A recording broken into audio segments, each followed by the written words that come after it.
मैं हुसैन सुल्तान रणभूमि न्यूज़ में आपका स्वागत करता हूं। आज की हमारी ख़ास खबर कुछ इस तरह है, आइए देखते हैं आज की हमारी इस ख़ास खबर। मेरा नाम सरफराज चौहान है। ये सुबह मेरे को सबसे पहला कॉल आया 7:58 के बाद कि मीटर के पास आग लगी हुई है।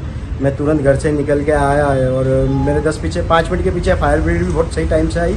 उन्होंने बहुत अच्छा कवर करके सिर्फ 2 दुकान को ही जलने दिया, बाकी और आग बुझा लिया। उन्होंने बहुत अच्छा किया, लेकिन सबसे मेन बात यह है कि जो लापरवाही और टॉरेंट की वजह से आग लगी। मीटर 4 दिन पहले ज्वाइंट करके गए थे, तो उसके अंदर बीच बीच में ट्रिप भी हो रहा था। कंप्लेंट करने जा रहे तो 1 दबाओ 2 दबाओ 3 दबाओ, वही खेल चला तरीका से। ना कोई आया ना कोई गया। और आज सुबह ये मालूम पड़ा कि पूरा केबल अपना मीटर के अंदर स्पार्क हुआ और वो शॉर्ट सर्किट होते पूरा दोनों दुकान डैम पूरी की पूरी 100% हम लोग का नुकसान हो गया, कम से कम 25 से 30 लाख का। मेडिकल हम लोग ने वो फ़ोन करते थे ऑनलाइन, वो 1 दबाओ 2 दबाओ 3 दबाओ वही चल रहा था। ना कोई कस्टमर आता है, काफ़ी टाइम लंबे टाइम तक कुछ हो ही नहीं रही, सुनवाई नहीं, कुछ नहीं। और कटिंग करने के टाइम पे भी कुछ इन लोग आके सीधा बस दादागिरी करते, एक तरीके से बोलने का मतलब। दुकान बंद में मीटर कटिंग करके गए, सुबह 11 बजे के टाइम पे लोग आके मीटर कटिंग करके चले गए। ना उसका कोई नोटिस नहीं, कुछ नहीं, डायरेक्ट आके मीटर काट के चले गए। कनेक्शन लूज था पूरा और उसकी वजह से शॉर्ट सर्किट हुआ, उसकी वजह से आग लगी। मेरा भी नहीं कोई मौजूद नहीं था, फ्राइडे का दिन था, दुकान बंद रहती, छुट्टी रहती है। और मेरा भी बोलने का मतलब है, इनका इतने अनट्रेंड स्टाफ है जो इतने बड़े बड़े हादसे करवा देते हैं छोटी सी लापरवाही से।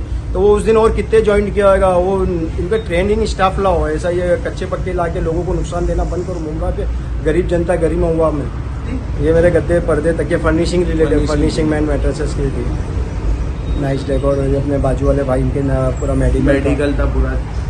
और मीटर हमारा जो आग लगी तो टोरेंट वाले बोलते इंस्पेक्शन इंस्पेक्टर आ रहे पनवेल से, सरकारी अधिकारी बड़े, वो आके इंस्पेक्शन करेंगे। वो हमारे टोरेंट के नहीं है। आप है कुछ हिलाना नहीं, कुछ सामान मत हिलाना। लेकिन वो अपना मीटर जो पूरा तरीके से जला होता उसको जगह से गायब करवा दिया। फिर हम लोग ने ऑब्जेक्शन लिए तो वो लेके आए डर के कि भाई हाँ ये है तुम्हारा मीटर। अभी मीटर वापस लेके गए हम लोग, मतलब रख के गए क्या ले गए, रखा हुआ है मीटर वहीं पे रखा हुआ है, एकदम पूरा जला हुआ, कुछ भी नहीं है, बस उसमें मालूम ही नहीं पड़ेगा ये मीटर की राख है। ऐसा वो डब्बे में से थोड़ा सा वो निकला था तो वो मालूम पड़ा था ये मीटर कि यहाँ पे आपके यहाँ आग लगी है, धुआं निकल रहा है। मीटर में आग लगी हुई थी, पूरा दुकान में धुआं चालू हो गया था। ठीक है, 8:10 हम लोग पहुंचे। जैसा फोन आया 10-5 मिनट हमको पहुंचने में लगा और ये आग हो सकती है 10-15 मिनट पहले से चल रही हो। 8:10 को हम लोग पहुंचे, फायर ब्रिगेड पहुंची 8:15 के लगभग 10 और 15 के आसपास पहुंची है। फायर ब्रिगेड जब पहुंची तो दोनों दुकानों में पूरी आग लग चुकी थी। एक दुकान जो नाइस डेकोर है पूरी तरह से जल चुकी थी और मेडिकल पूरी तरीके से जल चुका था, इसमें कुछ भी नहीं बचा माल मत्ता। और इसका सबसे मेन रीजन जो था, 4-5 दिन पहले टोरेंट के आदमी आके यहाँ का जब शॉप बंद थी विदाउट ओनर के, उसको इंटीमेशन दिए, वो लाइन काट के चले गए।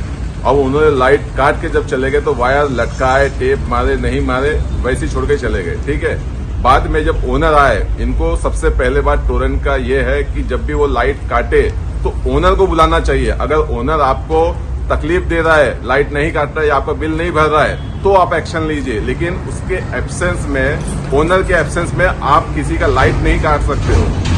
आप लाइट काटे हैं तो वायर आपने सही से लगाई नहीं लगाई, ये जिम्मेदारी किसकी होती है? ओनर रहेगा तो खड़े होकर चेक करेगा कि भाई आपने तार लटका के चली गई है। ये इंसिडेंट आज 4-5 दिन पहले का है और 5 दिन बाद यहाँ पे आग लगी है। अगर वायर इसने सही से लगाया होता तो इंसिडेंट आज की डेट में नहीं होता था। लापरवाही की वजह से, जो टोरेंट की लापरवाही थी कि उसने सही से वायर नहीं लगाया, उस वजह से ये पूरी दोनों गाले में आग लगी है, जिसमें 25 से 30 लाख का दोनों का नुकसान हुआ है। तीसरा गाला मेरा था बाजू में। अल्लाह का एहसान रहा कि फायर ब्रिगेड सही समय पर पहुंच गई और मेरा गाला नहीं जला। और अगर मीटर की वजह से नहीं जलता, मीटर पहला जो गाला जला है, मीटर पूरा खाक हो गया, इनका गाला पूरा खाक हो गया। दूसरा वाला दुकान जो है मेडिकल का, वो भी खाक हो गया, लेकिन उसका मीटर नहीं खाक हुआ। अगर मीटर की वजह से नहीं होता तो दूसरे गाला जो पूरा खाक हो गया था उसका भी मीटर जलना चाहिए था। उसका मीटर तो नहीं जला क्योंकि उसकी लाइट, सेकंड वाली लाइट नहीं कटी थी, लाइट थर्ड गाले की काट के गया था, जिसके वजह से मीटर के लूज कनेक्शन की वजह से आग लगी। अगर दूसरा गाला भी पूरा कंप्लीट जला है, अगर मीटर का फॉल्ट नहीं होता तो उसका भी मीटर जलना चाहिए था। उसका मीटर तो नहीं जला, सिर्फ दुकान जली है और यहाँ दुकान प्लस मीटर दोनों जली है। तो पूरा इसमें क्लियर होता है कि लूज कनेक्शन के वजह से ये दोनों गाले में आग लगी है। और आज अल्लाह का एहसान था कि तीसरा गाला मेरा था, जो कि फायर ब्रिगेड सही वक्त पे पहुंचने फायर की ब्रिगेड ने वजह बहुत अच्छा काम से किया। उनके आने की अच्छा, वजह से ये बहुत बच अच्छे गया। सही टाइम पे एकदम तुरंत आ गया। वो मैं बोलूँगा 8:57 को मेरे को कॉल आया और 8:10 को फायर ब्रिगेड भी आ गई। फायर ब्रिगेड वाले वाकई में बहुत अच्छा काम किया।